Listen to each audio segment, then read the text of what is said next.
دەرکەوتنی کەریمخانی زەند. ئەو کاتی ئێران لە ژێردەستی ئەفغاندا بوو، لەشکری عوسمانی هێرشیان کردە سەر ڕۆژئاوای ئێران، کرماشان و هەمەدانیان کرد. گەورە پیاوەکانی ناوچەکە لە بەرامبەر هێزی زۆری عوسمانیدا نەیانتوانی بەرەنگاری بکەن. هەندێکیان سەریان دانەواند و هەندێکیان هەڵاتن بۆ ناوچە شاخاوێ سەختەکان. یەکێ لەوانە کابرایکی زەند بوو بە ناوی مادیخان. مادیخان و خزمەکانی حوسەکە سێ لە سوارە و پیادە ئەبوون، لە گوندەکانی پەری و کەمازان دانیشتن. ئەمانە بەردەوام شەبەی خونی ڕۆمیان ئەکرد و لیان ئەکوشتن و وڵاغ و کەلوپەلەکانیان بەتاڵان ئەبردن و ڕایان ئەکرد و ئەکشانەوە ناوچە شاخاوێ سەختەکان. هێزەکانی عوسمانیان ناڕەحەت کردبوو. کە نادرشا لەشکری بەرەو ڕۆژئاوای ئێران بەڕێ خست و هێزی عوسمانی ڕاونا و هێزی سازدا بەرەو بەغداد ماوەیەک لە کرماشان مایەوە. مادیخان جەردەی و ڕاوڕوتی کردبوو بە پیشە. کاروانی بازرگانەکانی ڕوودەکردەوە. نادرشا یەکێ لە فەرماندەکانی خۆی باباخان چاوەشتووی ڕاستپار کە مادیخان و دارودەستەکەی بگرێ. باباخان نردی بە دوی مادیخاندا کە نادرشا ئەوێ پلەپایی پێ ببەخشێ و خەڵاتی بکە. بەم فێڵە مادیخانی تەفرەدا و ڕایکێشایە ناودا و باباخان مادیگرت و 400 کەسی لە پیاوەکانی کوشت. دوای ئەوەی سامان و دارایی مادیخانی تاڵان کرد، ئەویشی کوشت و پاژماوەی بنەماڵە و ئێلەکەی دوورخستەوە بۆ خۆراسان. لەو کاتەدا کەسێک کە خاوەن ناو و دەسەڵات بێ لە ناو زەندانە مابوو. کەریم، شێخا، عەلیوەیس، ئەسکەندەر، نادرخان کە برازای مادیخان بوون هێشتا مناڵ بوون، لە خۆراسان سەری خۆیان کەس کردبوو. دوای کوژانی نادرشا زۆری ئەو عەشیرەتانەی دوور خرابوونەوە ئەو هەلیان بە دەرفەت زانی گەڕانەوە شوێنەکانی خۆیان. کەریمخان و خزم و ئێلەکەشیان گەڕانەوە پەری و کەمازان، وەکو جاران کەوتنەوە جەردەی و ڕاوڕوود. کەریمخان ناوی دەرکرد و بوو بە دەسەڵاتداری کزاز و توی سرکان. میرعەلیخانی تکەلو حاکمی هەمەدان 12,000 سواری هەبوو. چاودێری هەواڵی جموجولی کەریمخانی زەندیە کرد. ویستی بەلای خۆیدا ڕام کێشێ. نامەی بۆ کەریمخان و گەورەکانی زەند نووسی و بە سوارێکدا بۆی ناردن. میرعەلی لە نامەکەیدا بۆ کەریمخانی نووسی بوو کە ئەو لە سایه خواوە بووە بە دەسەڵاتداری ناوچەکە و هەموو گەورە و سەردارەکانی ناوچەکە ملیان بۆ کەچ کردووە و داوای لەویش کردبوو بچێتە لای و فەرمانبەرداری دەرببڕێ. کەریمخان و گەورەکانی زەند بۆ سوکاتی بە فەرمانەکەی میرعەلی لوتوگوێی کابرایان بڕی و ناردیانەوە. میرعەلی لەم کارە زۆر تووڕە بوو. 5,000 کەسی لەگەڵ یەکێ لە سەردارەکانی ناردە سەریان. فەرمانیدا کەریمخان بە زیندێتی بگرن و بیهێنن بۆ لای خۆی بۆ ئەوەی خۆی سزای بدا. زەند کە زانیان لەشکریان هاتۆتە سەر ئەوانیش خۆیان سازدا. لە ناکاو کەریمخان بە 200 کەسەوە پەلاماری ناوجەرگەی لەشکرەکەیانیدا و تەفروت و نایکردن. 3 تۆپ و کەلوپەلێکی زۆریان دەستکەوت. میرعەلی بۆ تۆڵەی شکانی لەشکرەکەی خۆی لەشکری کۆ کردەوە چووە سەر کەریمخان. شەڕێکی قورس ڕوویدا. کەریمخان سەرکەوت و میرعەلیخان بەشکاوی کشایەوە. لەشکری زەند بۆ ڕاونانی کەوت نەدووی. میرعەلی خۆی لە قەڵای ولاشترد لە نزیک هەمەدان قایم کرد. لەشکری زەند گەماروی قەڵاکەیاندا. زۆری هێزەکانی میرعەلی لە ترسی زەند بڵاویان لێکرد. میرعەلی عەبدولغەفارخانی برای بەشەو لە قەڵا دەرباز کرد و بە نامەیەکەوە ناردی بۆ لای حەسەن عەلیخانی ئەردەڵان. حەسەن عەلیخان والی و بەگلەربەجی ئەردەڵان بوو. هێزەکەی کە پێگاتبوو لە کورد و قزڵباش و ئەفغان 20,000 کەزە بوو. عەبدولغەفار گەیشتە لای عەلیخان 12 ڕۆژ لە لای مایەوە. حەسەن عەلیخان ڕێزی زۆری لە غەفار گرت و بەڵێنی دایە بە دەنگ هاوارەکەیانەوە بچێ. بەڵام لەو کاتەدا نەی ئەتوانی داواکەیان جێبەجێ بکە چونکە خەریکی خۆسازدان بوو بۆ لەشکرکێشیەکی تر. گوڵستانە 146-150. حەسەن عەلیخانی ئەردەڵان و ئیمام قولیخانی زەنگەنە. وەکو گوڵستانە ئەجێڕێتەوە، ئیمام قولیخانی زەنگەنە کوڕی محەممەد ڕەحیمبەجی زەنگەنە کە دوای شکانی لەشکرەکەی ئیبراهیم پاشا هەڵات بوو لەگەڵ حەیدەرخانی زەنگەنە بە 300 کەسەوە هاتبووە بێستون لە نزیک کرماشان. ئەویست سەرانی زەنگەنە و کەلوڕ و ئێلاتی ناوچەکە بکا بە هاودەنجی خۆی. لەو کاتەدا مرتەزا قولیخانی زەنگەنە، عەبدولعەلیخانی خۆراسانی و میرزا محەممەد تەقی گوڵستانە دەسەڵاتداری کرماشان بوون. میرزا تەقی پارێزەری قەڵای کرماشان بوو کە نادرشا چەکوتفاقی جەنگی تێدا هەڵگرتە بوو بۆ لەشکرکێشی داهاتوو بۆ سەر عوسمانی. گەورەکانی کرماشان بۆ دەرکردنی ئیمام قولی بەخۆکەوتن. مرتەزا قولیخانی زەنگەنە و نەجەف قولیخانی ئێلبەجی کەڵۆر 6,000 کەس سوار و پیادیان کۆ کردەوە لە کرماشان دەرچوون بۆ سەر ئیمام قولی. نەجەف قولی کوێر بوو چونکە نادرشا چاوی دەرهێنا بوو. ئیمام قولی ئەو هێزە زلەی پێچار نەئەکرا و ویستی فێڵیان لێ بکە. نێردراوێکی ناردە لایەن وتی من خەیاڵی گەورەیم لە سەردانیە، هاتووم سەردانی خزم و سەرانی ئێلاتەکەم. ئەگەر پێتان ناخۆشە ئەڕۆم بۆ لایەکی تر. مرتەزا لەگەڵ سەردارەکانی لەشکرەکەی کۆبووە بۆ ڕاوێژ. ئەمانی ژویستیان فێڵی لێ بکەن.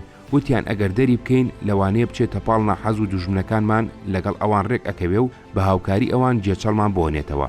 چاکتر وایە لە خۆمانی نزیک بخەینەوە، لە نزیک خۆمان بێ هەر کا سەربزێوی کرد سەری پانەکەینەوە.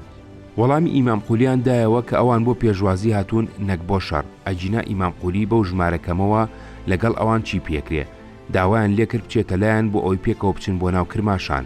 نێردراوەکە گەڕایەوە، ڕاستپاردەکانی بە ئیمام قولی گەیاند. ئیمام قولی و حەیدەر بیریان لە پیلانێک کردەوە، ئەمان کەم بوون و ئەوان زۆر، بڕیاریاندا تەفریان بدەن و شەو شەی بەخونیان بکەن.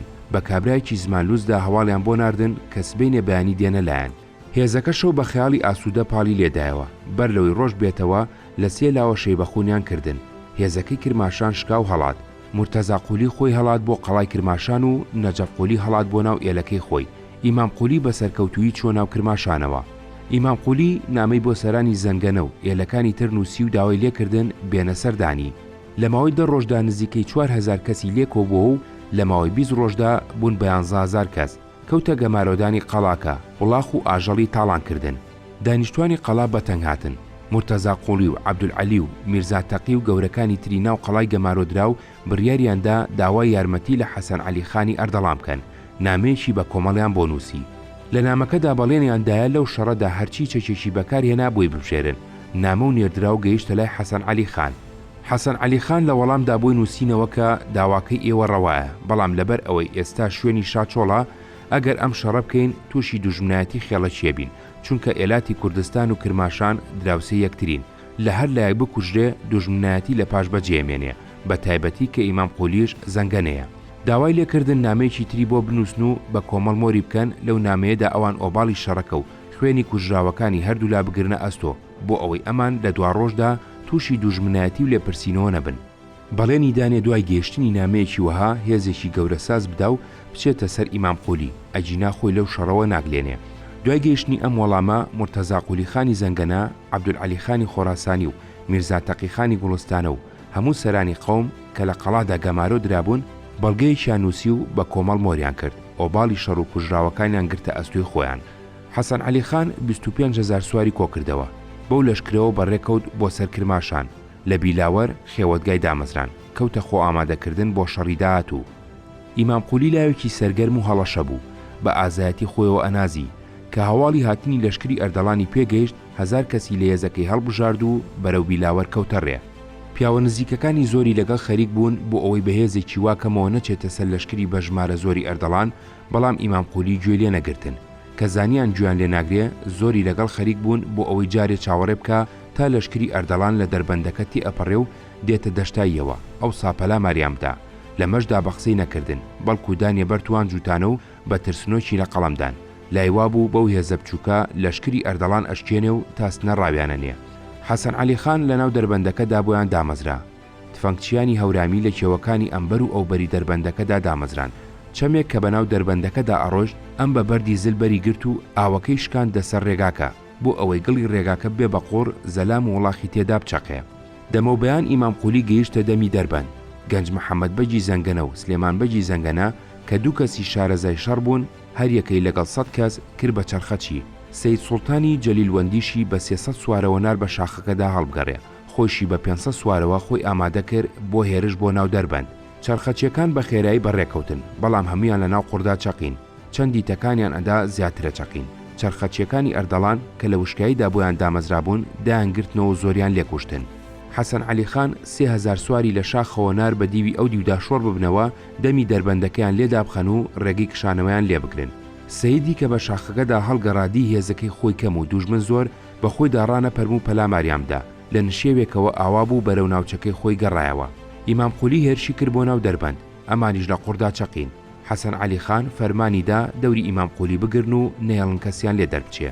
ئیمام قولی بە زەحمەتێکی زۆر خۆی لە قوڕەکە دەرباز کرد و لەگەڵ ژمارەیەکی کەم لە سوارەکانی گەڕایەوە دواوە. ویستی لە دەمی دەربەند تێپەڕێ، دیگیراوە، بە ناچاری بە غار و شەڕ خۆی کرد بە ناویاندا دەرباز بوو.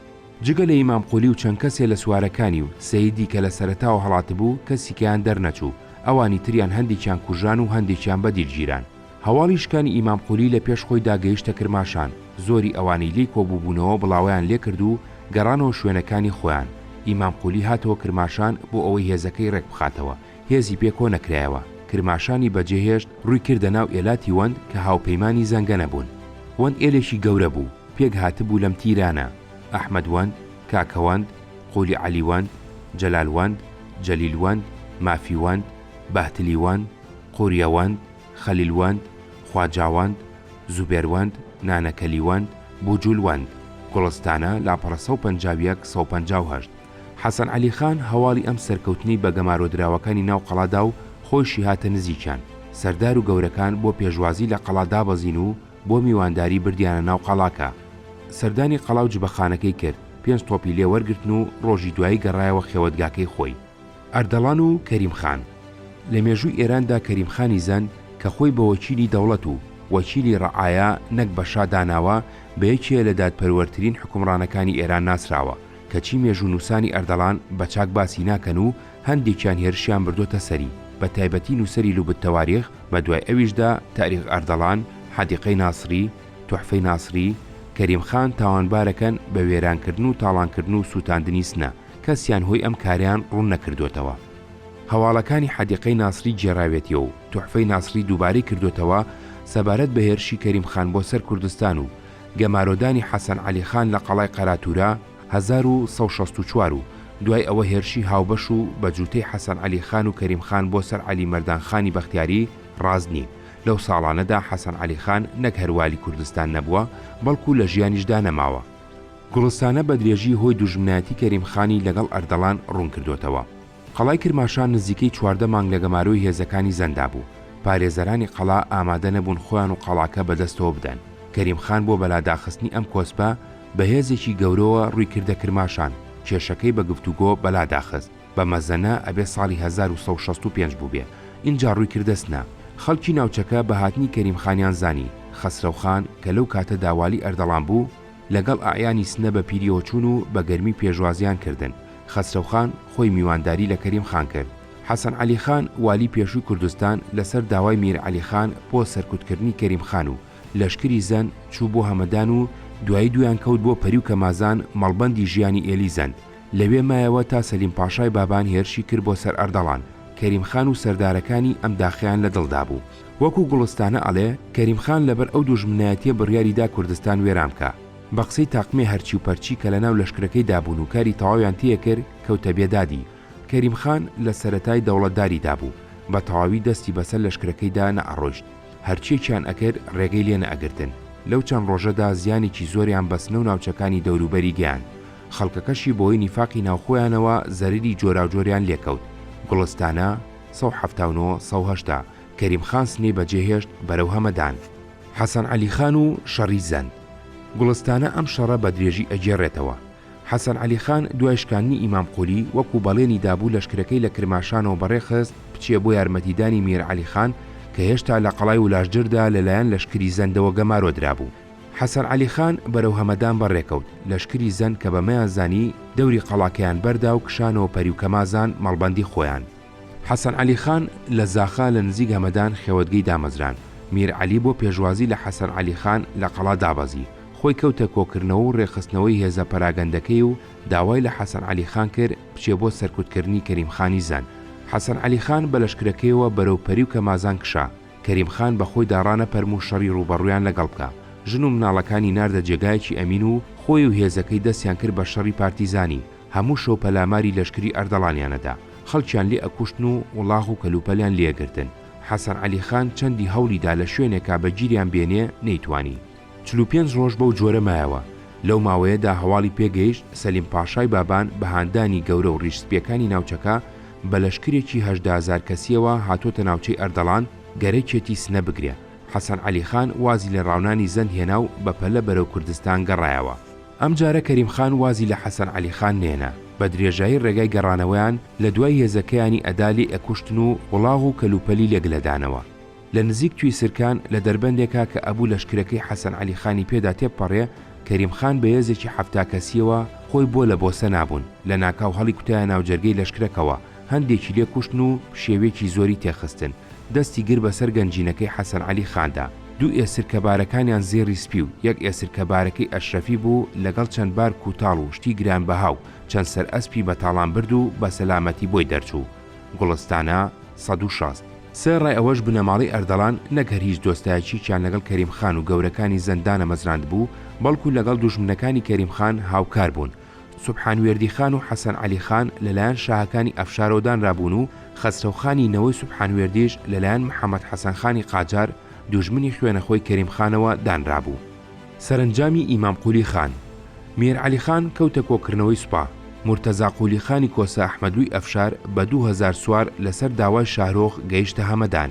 لەگەڵ میر عەلی یەکیان گرتەوە 13000 سواریان کۆکردەوە بەرەو کرماشان بەڕێکەوتن. لە پێش شۆ سواریان نارد ئاگاداری دانیشتوانی قەڵای کرماشانیان کرد کەوا بەڕێگاون. گەیشتنە بێستون. کاربەدەستانی قەڵا چەند کەسێکیان نار بۆ پێشوازی و بەخێرهاتنیان و بردیانن بۆ کرماشان. لەو کاتەدا ئیمام قولی خەریکی خڕکردنەوەی لەشکر بوو لە ناو ئێلاتی وەندا. دوایەوەی گەیشتنە کرماشان خانەکان لە قەڵادا بەزین و کەوتنە تەکبیر بۆ چارەسەرکردنی ئیمام قولی. هەندێکیان پێیان وابوو یەکسەر پەلاماری بدەن، بەڵام هەندێکی تریان لایەن وابوو کە لەو ناوچە شاخاوێدا تووشی زەرەری گیانی زۆرە بن، چاکتر وایە بە قسەی خۆش بیخەنە ناو داو. کابرایەکیان بە ناوی حسێن چراغ کە باوەڕپێکراوی میر عەلی بوو لە زمان لوسی و فێڵبازیدا بێنمونە بوو، هەڵبژار بچێتە لای ئیمام قولی بۆ ئەوەی ڕازی بکا بیهێنێ بۆ لایەن. ئیمام قولی بە قسەکانی حسێن چراغ هەڵخەڵەتە، بێترس و بەدڵنیایی سوار بوو لەگەڵی بۆ بینینی خانەکان لە کرماشان. ئیمام قولی کە گەیشتە لایەن چاویان دەرهێنا و بە گیراوی ڕەوانەی قەڵایان کرد. لەشکرەکانی هەمەدان و ئەفشار گەڕانەوە جێەکانی خۆیان. گوڵستانە 161-165. شەڕی سەلیم پاشا و حەسەن عەلی خان. نووسری زەیل ئەڵێ سلێمان پاشای بەبا لەدەست سەلیم پاشای ئامۆزای هەڵات و هانای بۆ حەسەن عەلی خان هێنا. گویا حەسەن عەلی بۆ ئەوەی سلێمان بباتەوە سەر جێگای خۆی لە مەریوان تووشی شەڕ بووە لەگەڵ سەلیم پاشا و شکاوە، بەڵام گوڵستانە کە هاوچەرخ و ئاگاداری ڕووداوەکە بووە بە جۆرێکی تری ئەجێڕێتەوە. لە کاتێکدا حەسەن عەلی خان خەریکی ڕاونانی کەریمخانی زەند و لەشکرەکەی بوو هەواڵی بۆ هات کە سەلیم پاشای بابان بە هێزێکی گەورەوە بە هاندانی هەندێ لە گەورە و ڕیشسپیەکانی ئەردەڵان لەشکری هێناوە بۆ گرتنی سنە. حەسەن عەلی خان دەست لە ڕاونانی کەریمخان هەڵ ئەگرێ و بە پەلە ئەگەڕێتەوە بۆ ئەردەڵان. حەسەن عەلی خان دڵی زۆر کەسی لە گەورەکانی ئەردەڵان ڕەنجاند بوو. ئەمانە سەلیم پاشایان هاندا بوو بێت بۆ گرتنی سنە. لە ڕێگاش هەندێ لەوانی لەگەڵی بوون خۆیان ئەدزیە و ئەیاندایە پاڵ سەلیم پاشا. حەسەن عەلی خان لە شوێنێکی نزیک سنە دەشتی مەریوان پەلاماری سەلیمیدا. سەلیم شەڕەکەی بردەوە و حەسەن عەلی خانی بە خراپی شکان. حەسەن عەلی خان لەگەڵ چەند کەسێ لە هێزەکەی دەرباز بوون و بۆ خۆ حەشاردان ڕووی لە شاخ کرد. گوڵستانە 167. 1. زۆری بنەماڵی ئەردەڵان بۆ ڕازیکردنی دڵی شاکانی ئێران مەزەبی ڕەسمی دەوڵەتیان وەرگرتە بوو بوون بە شیعە. حەسەن عەلی خان یەکێ بوو لەوانە. لە کاتێکدا دانیشتوانی ئەردەڵان وەکو میرەکانی بنەماڵی بابان هەمویان سوننە بوون. لەو سەردەمەدا ناکۆچی شیعە و سوننە توندوتیژ و یەکتریان بە کافر دائەنا. 2. حەسەن عەلی خان ڕەفتاری لەگەڵ دانیشتوانی ناوچەکە و گەورە پیاوەکانی توندوتیژ بوو. هەر لەو ماوەیەدا چای محەممەد عەلی سوڵتانی دەرهێنا بوو کە گەورەی بانە و هەورامان بوو. لە تۆڵەی ئەمەدا ئەمیش دەستی هەبوو لە هاندانی خەڵکی ناوچەکەدا دژی حەسەن عەلی خان و هێنانی سەلیم پاشادا. 3. لەو ماوە کورتەدا هێزەکەی حەسەن عەلی خان تووشی زنجیرەیەک شەڕی یەک لە دوایەک بوو. شەڕ لەگەڵ ئیمام قولی زەنگەنە لە نزیک کرماشان، شەڕ لەگەڵ زەند لە نزیک هەمەدان و مەلایر کە لەگەڵ لەشکرەکەی سەلیم پاشادا چوون بە گژیەکدا هێزەکەی ئەم شەکەت و ماندوو بوو. ڕەنجووری ئەڵێ شکست حەسەن عەلی خان 1163.